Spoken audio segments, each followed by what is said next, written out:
नमस्कार दर्शक बंधु मु आपको ओडिशा टीचर यूट्यूब चैनल को स्वागत जनाऊँगी।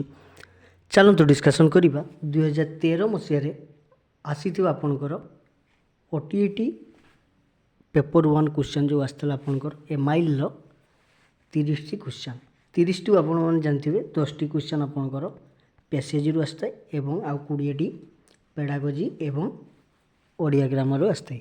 तो चलतु आम आज डिस्कसन करवा ये जो 20 टी क्वेश्चन जहाँकि आपंकर पेडागोजी ता सहित एमआईएल ग्रामर। तो बंधुगण प्रत्येक क्लास नोट गुड़िक जदि आपण मैंने पाइबापी चाहते तेज डिस्क्रिप्शन बॉक्स रे टेलीग्राम ग्रुप लिंक अच्छी आपण मैंने जाई जॉइन हो पारे। एवं आपण मैंने जदि प्रत्येक क्लास पाइबापी चाहते तो कौन करेंगे ना चैनल भितर को जी प्लेलिस्ट रही प्लेलिस्ट रे आपण मैंने कौन करेंगे ना प्लेलिस्ट रे आपण मैंने चेक करेंगे सबकि आपंकर सीडीपी एमआईएल इंग्लिश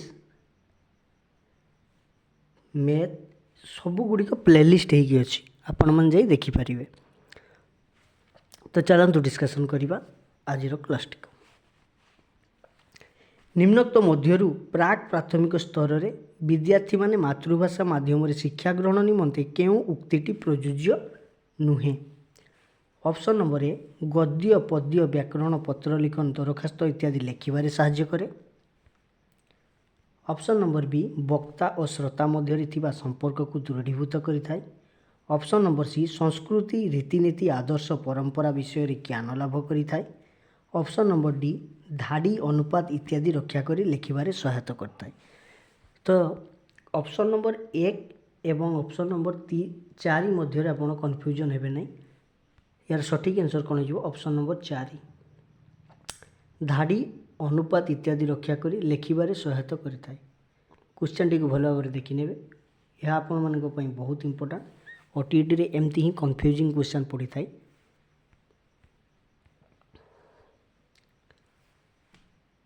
केउटी को पद्य शिक्षादान रे उद्देश्य रूपे ग्रहण करा जाय परिबो केउटी को पद्य शिक्षादान रे उद्देश्य रूपे ग्रहण करा जाय परिबो मु आपण मानक केवल आंसर टी कहि दूची 3टी 4टी जाक ऑप्शन पढ़ार बहुत समय नेब भिडियोटी बहुत लंबा हो तेणु आपण मैंने से गुड़िक पढ़ीदेवे। तो 42 सठिक आंसर कौन हो ऑप्शन नंबर 1 सौंदर्य विकासर ठीक है सौंदर्य बोधर विकास सौंदर्य बोधर विकास। क्वेश्चन नंबर 43 निम्नोक्त मध्यरु केउ उक्तिटी बहुभाषी परिस्थिति रे ओडिया भाषा पठन और भाव ग्रहण रे थिबा असुविधा रूपे ग्रहण करा जाय। तर सठिक आंसर कौन हो ऑप्शन नंबर सी पाठ्य पुस्तक को आंशिक बुझीबा मात्र सरल प्रश्नर उत्तर दे न पारिबा। क्वेश्चन नंबर 44 अ लगाई विपरीत अर्थसूचक शब्द लेख जेमिति कि असमर्थ अव्यवस्था अधीन देखा यह निम्नोक्त मध्यरु केउ प्रकार प्रश्न अंतर्गत। ऑप्शन नंबर ए क्षुद्र उत्तरमूलक प्रश्न। ऑप्शन नंबर बी संक्षिप्त उत्तरमूलक प्रश्न। ऑप्शन नंबर सी निर्दिष्ट उत्तरमूलक प्रश्न। ऑप्शन नंबर डी मेळक प्रश्न। तो यार सठिक आंसर कौन हो ऑप्शन नंबर सी निर्दिष्ट उत्तरमूलक प्रश्न। क्वेश्चन नंबर 45 केउ वाक्यटी पुनः सज्जीकरण प्रश्नर अंतर्गत केउ वाक्यटी पुनः सज्जीकरण प्रश्नर अंतर्गत। तो यही जो 4टी वाक्य देइछि तो आ मध्य कौटा आम प्रकृत सजेगी लिखिपर। तो यहाँ कौन हम ऑप्शन नंबर डी भल पाए जन्मभूमि को मु मो कौन हो पार मु मो जन्मभूमि को भल पाए। तो यहाँ आपंकर कौन हो पुनः सज्जीकरण वाक्य। वाक्य लेखिला बेले कमा ठारू टिकिए अधिक विरामर आवश्यकता थिले निम्नोक्त मध्यरु केउ विराम चिन्हर व्यवहार करा जाय परिबो।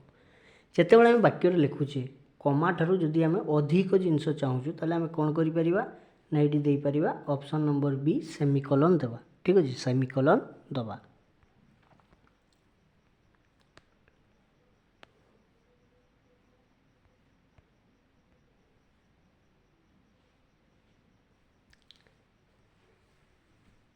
निम्न प्रदत्त प्रश्नटी केउ प्रकार प्रश्न बंधनी मध्य थिबा शब्दगुड़ी को फूल और फलर नाम अलग करी लेख। गोलाप पणस टगर आंब बौल सपुरी चंपा। तो यह प्रकृत कौ प्रकार प्रश्न यार सठिक आंसर कौन हो ऑप्शन नंबर बी वर्गीकरण मूलक ठीक अच्छे वर्गीकरण मूलक।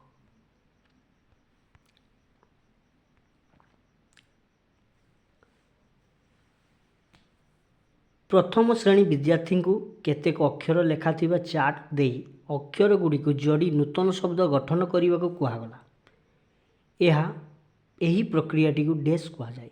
प्रथम श्रेणी शिक्षार्थी मानू केतेक अक्षर लेखा चार्ट दे अक्षर गुड़ी को जोड़ी नूतन शब्द गठन करने को कहुगला यही प्रक्रियाटी को डैश कहुए।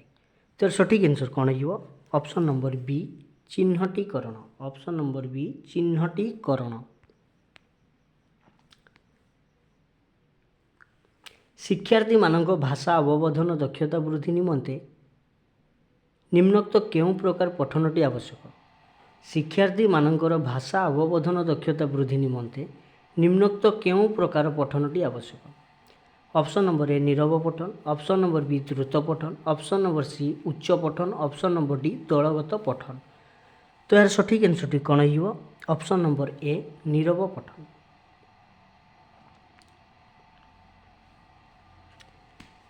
प्राथमिक स्तर में चित्र देखाई शिक्षादान करागले निम्नोक्त उक्ति मध्यरु केउंटी यथार्थ बाछ। प्राथमिक स्तर में चित्र देखाई शिक्षादान करागले निम्नोक्त उक्ति मध्यरु केउंटी यथार्थ बाछ। तार सठिक आंसर कौन हो ऑप्शन नंबर ए शिक्षकों बिना सहायता शिक्षार्थी माने पठन करि पारिबे। भाषा शिक्षा निमंते निम्न भाषा शिक्षा निमंते केउंटी सहायक कार्यक्रम अंतर्भुक्त नुहे। भाषा शिक्षा निमंते केउंटी सहायक कार्यक्रम अंतर्भुक्त नुहे।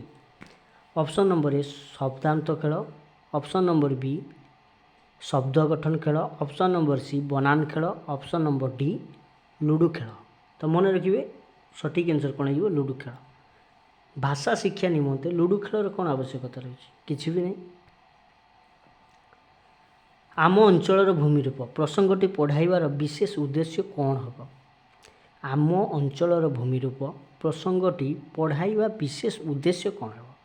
तो सठिक आंसर कौन हो ऑप्शन नंबर सी चाकरी प्रति आग्रही न होई कृषि द्वारा स्वावलंबी हेबाकू यत्नशील हेबे।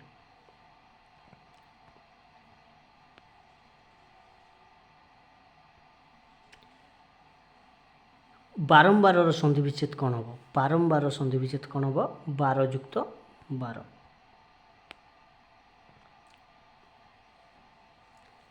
अस्त हेले दिनमणि दिन हेला शेष। अस्त हेले दिनमणि दिन हेला शेष। आसई रजनी राणी धरी कला बेश। आसई रजनी राणी धरी कला बेश। निम्नोक्त मध्यरु केउंटी दिनमणि शब्दर अर्थ नुहे। कौटा दिनमणि शब्दर अर्थ नुहे। तो सठिक आंसर कौन हो option number A Himanshu.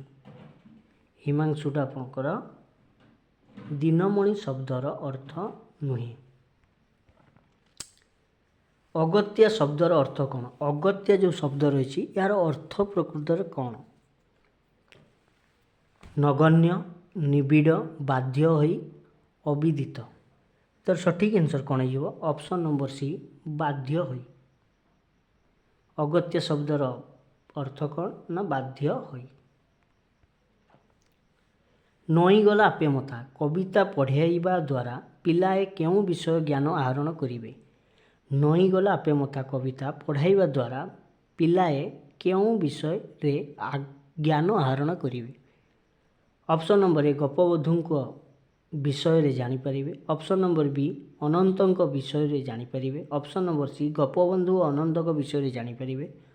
Option number D गपबंधु जे दरिद्रर बंधु यही धारणा बलवत्तर हेब। तो यार सठिक आंसर कौन हो ऑप्शन नंबर डी गपबंधु जे दरिद्रर बंधु यही धारणा बलवत्तर हेब। निम्नोक्त मध्यरु केउंटी व्याकरण शिक्षादान साधारण उद्देश्य नुहे। निम्नोक्त मध्यरु केउंटी व्याकरण शिक्षादान साधारण उद्देश्य नुहे। तो यार सठिक आंसर कौन हो ऑप्शन नंबर डी सुललित स्वर रे आवृत्ति बा गान करिवा कौशल शिक्षा करिवा। ଦର୍ଶନ ଦିଅ ସତୀ ପାହିଲା ରାତି। ଦର୍ଶନ ଦିଅ ସତୀ ପାହିଲା ରାତି। ଏଠାରେ ସତୀ ପଦରେ ଇ କାର ହେବାର କାରଣ କ'ଣ? ଅପସନ୍ ନମ୍ବର ଏ ସତ କହୁଥିବାରୁ, ଅପସନ୍ ନମ୍ବର ବି ମୁଦ୍ରଣ ତ୍ରୁଟି ଥିବାରୁ, ଅପସନ୍ ନମ୍ବର ସି ସମ୍ବୋଧନ କରାଯାଇଥିବାରୁ, ଅପସନ୍ ନମ୍ବର ଡି ବନାନ ଅଶୁଦ୍ଧ ଥିବାରୁ। ତ ସଠିକ୍ ଆନ୍ସର୍ କ'ଣ ହେଇଯିବ? ଅପସନ୍ ନମ୍ବର ସି ସମ୍ବୋଧନ କରାଯାଉଥିବାରୁ। କେଉଁଟି ସମ ପର୍ଯ୍ୟାୟଭୁକ୍ତ ନୁହେଁ ଚିହ୍ନାଅ। ଠିକ୍ ଅଛି। ଉତ୍କଳ ଦୀପିକା, ଉତ୍କଳ ପୁତ୍ର, ସମ୍ବାଦବାହିକା, ଉତ୍କଳ ସମ୍ମିଳନୀ। ତ ସଠିକ୍ ଆନ୍ସର୍ଟି କ'ଣ? ଅପସନ୍ ନମ୍ବର ଡି ଉତ୍କଳ ସମ୍ମିଳନୀ। ବନ୍ଧୁଗଣ, ଏଇ ଥିଲା ଆପଣମାନଙ୍କ ପାଇଁ 2013 ମସିହାର ଯେଉଁ ଆସିଥିଲା ପ୍ରିଭିୟସ୍ ଇୟର୍ କ୍ୱେଶ୍ଚନ୍ ଓଡ଼ିଆର। ଠିକ୍ ଅଛି। କ'ଣ ନା ପେଡାଗୋଜି ଏବଂ ଗ୍ରାମାର।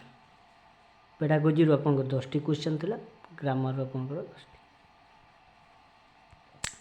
ତ ଏଇଗୁଡ଼ିକର ନୋଟ୍ ଯଦି ଆପଣମାନେ ପାଇବା ପାଇଁ ଚାହୁଁଛନ୍ତି, ଡିସ୍କ୍ରିପ୍ସନ୍ ବକ୍ସରେ ଟେଲିଗ୍ରାମ ଗ୍ରୁପ୍ର ଲିଙ୍କ୍ ଅଛି, ଆପଣମାନେ ଯାଇ ଜଏନ୍ ହୋଇପାରିବେ।